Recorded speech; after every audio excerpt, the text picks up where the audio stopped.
The Weight of Tomorrow.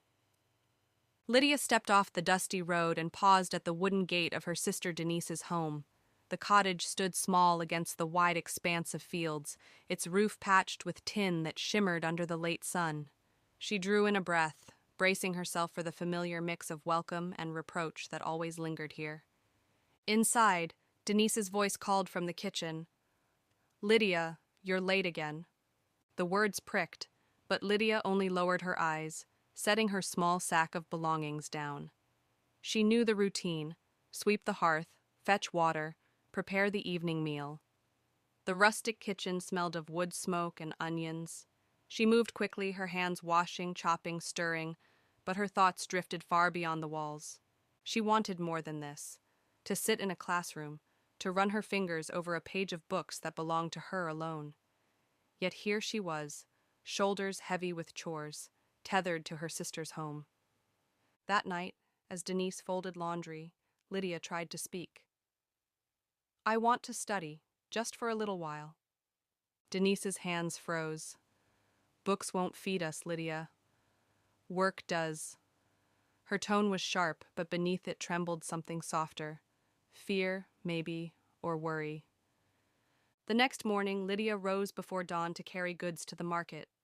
Her basket was heavy with eggs, bundles of herbs, and a few jars of honey. The path to town wound through fields still damp with dew, her feet brushing against wild grasses. Each step carried the weight of her sister's doubts, but also the quiet thrum of her own determination. By the time she reached the square, the market had burst into life. Vendors called from every corner, their voices weaving into a lively chorus: "Fresh corn, sweetest you'll find. Cloth from the coast, bright colors for your festival dress." The air was thick with smells: grilled meat sizzling on skewers, piles of ripe oranges, and the sharp bite of spices. Children darted through the crowd, chasing each other between stalls. An old woman beat time on a hand drum while her grandson danced for coins, his bare feet tapping the dusty ground. Lydia felt her heart quicken. The market was noise and color and motion, so unlike the still, weary air of the cottage kitchen. She laid her goods neatly on a wooden crate. "Eggs, fresh from the farm," she called, her voice small at first, then stronger. A woman with a scarf tied tight over her head stopped to inspect them. Lydia met her eyes, named her price firmly, and didn't flinch when the woman tried to bargain too low. The woman sighed, pressed the coins into Lydia's palm, and left with a nod. Sale by sale, the basket grew lighter. Lydia stood taller, her voice clearer. Each coin she slipped into her pocket seemed to weigh less than the doubts she carried.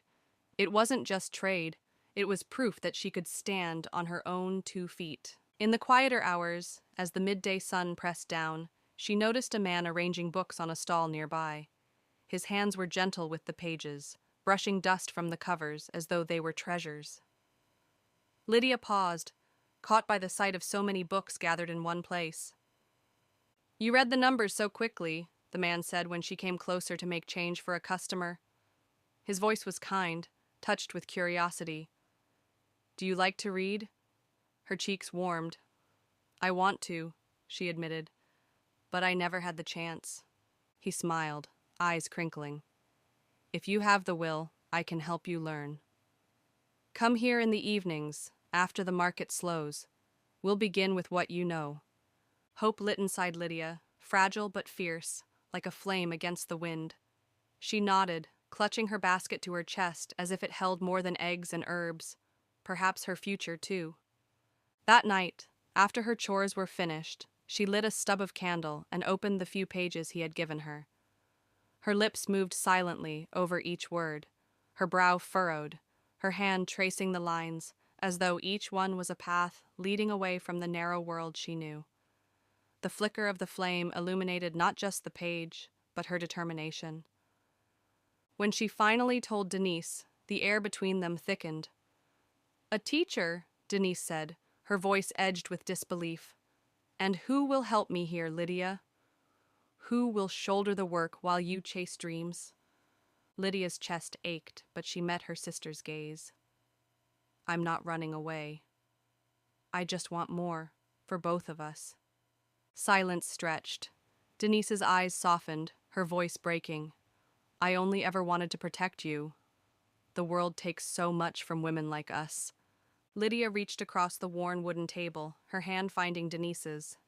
Then let's not let it take this too. In that modest kitchen, among cracked dishes and the hum of crickets outside, something shifted. The burden was not gone, but it was shared. And for the first time, Lydia felt that tomorrow might hold more than survival. It might hold possibility.